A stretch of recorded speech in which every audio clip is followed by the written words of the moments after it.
Welcome back to Traveling McGee. Thank you for joining me on this next episode. I know it's been quite a while since my last time posting, about 2 years, and I'll talk about that here in a little bit. But I am in Tioga County, Pennsylvania, and I'm getting ready to explore Hills Creek State Park.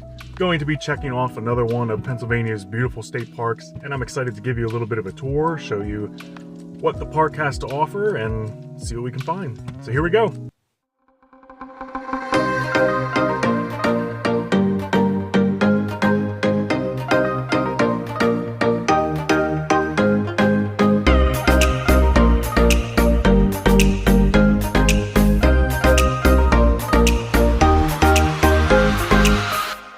Like I said, it has been a while since I've posted, made a YouTube video and put it online. It's been about 2 years since I moved to a different part of the state. I bought a new house, so that has been occupying a lot of my time lately, and I really wanted to get back out on YouTube and make a couple videos. And I think this fall I will be exploring some other different areas and again trying to put out more consistent content and just continue to make videos on some of the interesting places that I see and I visit and give you little tours and keep going.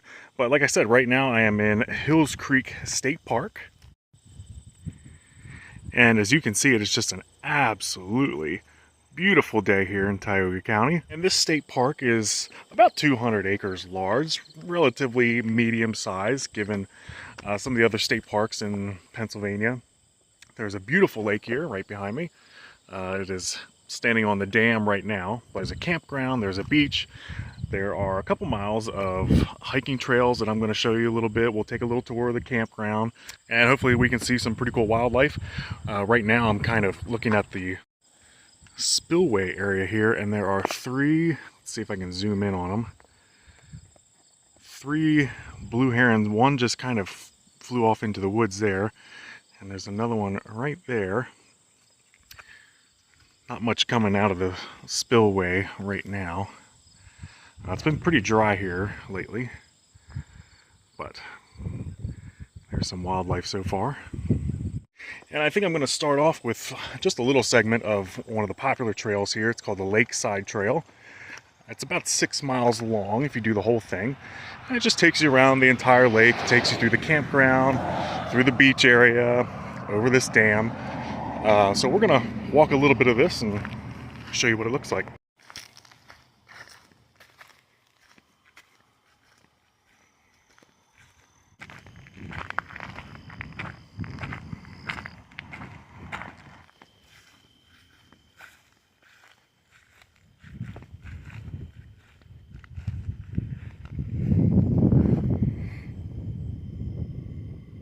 The lake itself is pretty much the main draw here for this state park. It's called the Hills Creek Lake because this once was a creek, and because of the dam, we now have this beautiful lake here. It's what's known as a warm water fishery. So there are certain types of fish here that kind of thrive all year round. In fact, ice fishing here during the winter is a very popular pastime. You can walk right out into the middle of the lake and drill a hole and set up a tent and be out there fishing all day long, and it's pretty incredible to see. But there's a very specific type of fish that flourish here: yellow perch, walleye, large and smallmouth bass. This is also a very popular spot for bald eagles and certain species of osprey. You'll see nests here, some man-made ones that they kind of have set up for the osprey, and every once in a while you'll see bald eagles kind of duck down into the water, which is pretty cool. But the lake here is definitely the gem of the park.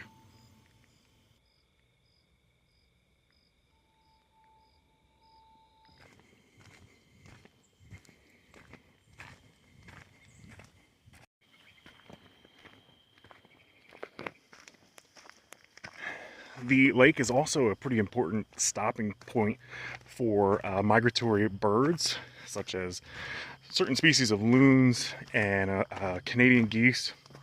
You'll often find them here all year round, but the lake provides a really great layover for those birds that are traveling back and forth from Canada. So it's very interesting to see those different types of birds here all year round.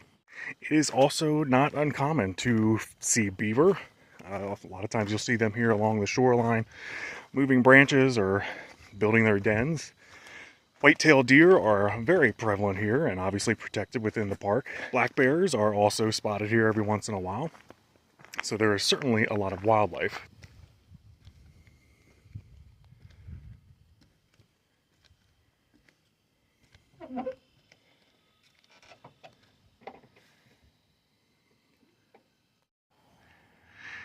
Here's a great shot of the beach area, which we'll get a little bit closer to, but as you can see up on top of the hill there is a modern bathhouse.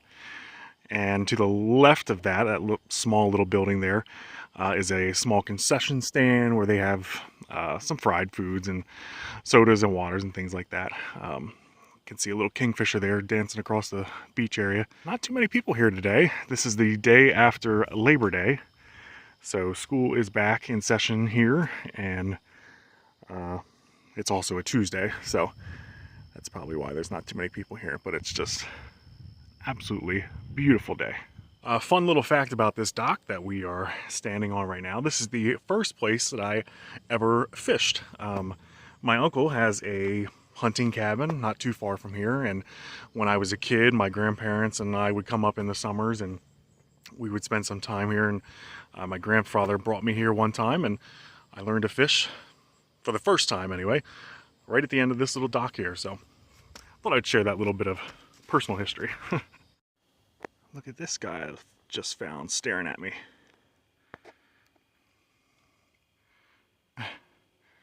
Where's Mama?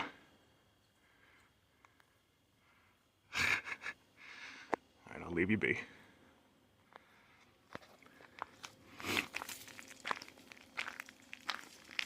Pretty cool looking tree.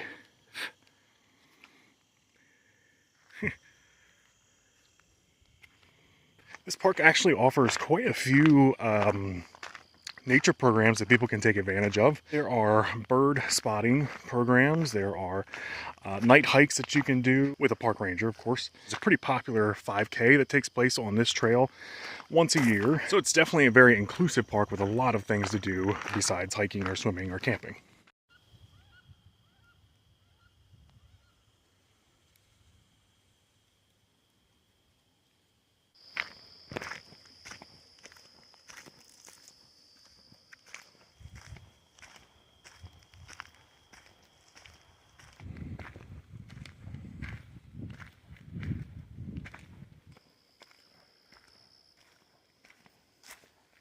Well, as you can see, we've made quite the progression here on the lakeside trail.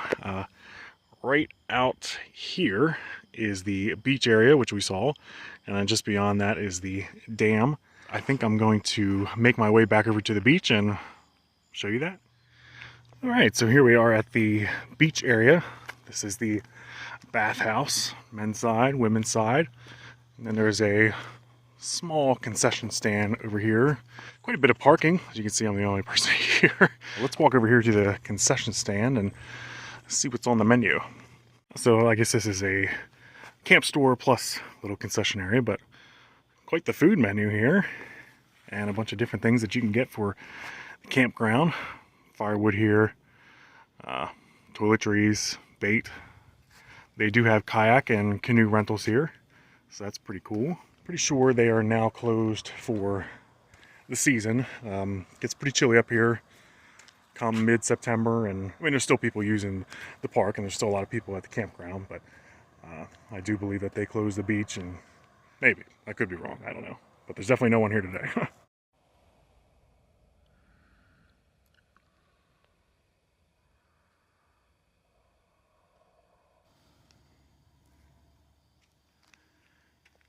It's a really clean area though. Lots of places to have a picnic. Picnic tables everywhere. Pretty large bathhouse. Here's some more signage and history about the park. More information about the beavers that I was talking about. The dam was built in 1950. I'm not really sure when the park was incorporated into a state park.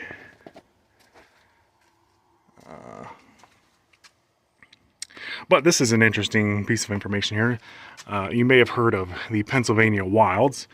Tioga County, which is right here. We are right here in this little pink dot, but this area of Pennsylvania is known as the Pennsylvania Wilds, and it is a massive part of Pennsylvania, 1.5 million acres. There are 27 different state parks just in this part of Pennsylvania. It also includes the Allegheny National Forest, which has its own whole separate thing, and thousands of miles of hiking trails. The interesting part about it all is because the Pennsylvania Wilds are so rural, the area was pretty much completely decimated during the logging boom of the late 1800s, and there's a lot of the area has been reclaimed. So you have a lot of smaller towns here that have some beautiful history and some beautiful architecture. Some of the darkest skies in the country, at least east of the Mississippi, are here in the Pennsylvania wilds. I would definitely Google it, learn more about it, check it out. There is so much to do here, and it's just a beautiful part of not only Pennsylvania, but of the country.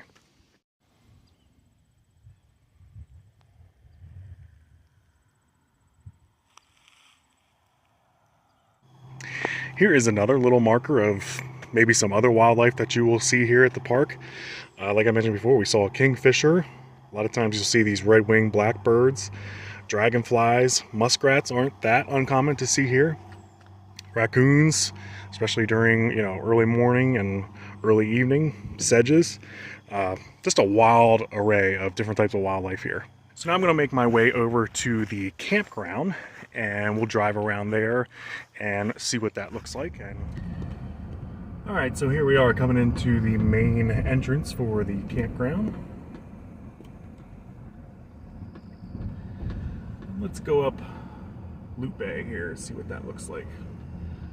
So definitely some larger sites. Pretty secluded, nice spacing. I like that. That means no one's going to be really on top of each other. Oh, that's a nice site there. And there's a beautiful airstream. There's actually quite a bit of people here. Again, this is day after Labor Day, so probably quite a few people here for the week. And now we'll go up Loop B.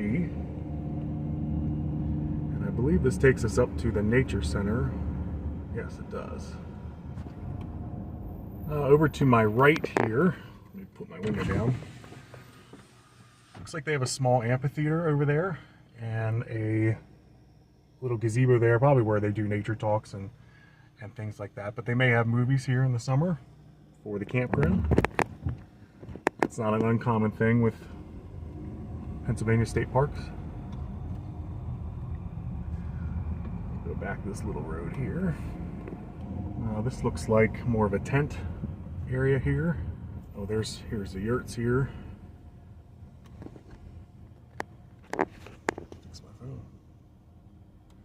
There's a couple of them. Looks like there's about 3 or 4, and that's it. That's what you do. You sit at your campsite. Read a book, light a fire, shoot the breeze, hang out. Sounds like the life to me. Now we're going to drive up to another area where they have some cabins that you can rent. I believe these are a little bit bigger cabins, so if you have a big group and need a place to stay,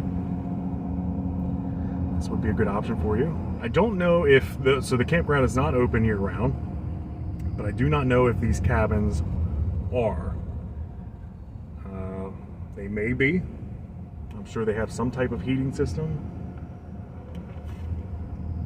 I'm pretty sure that they all have bathrooms and things like that, so it's a good one there.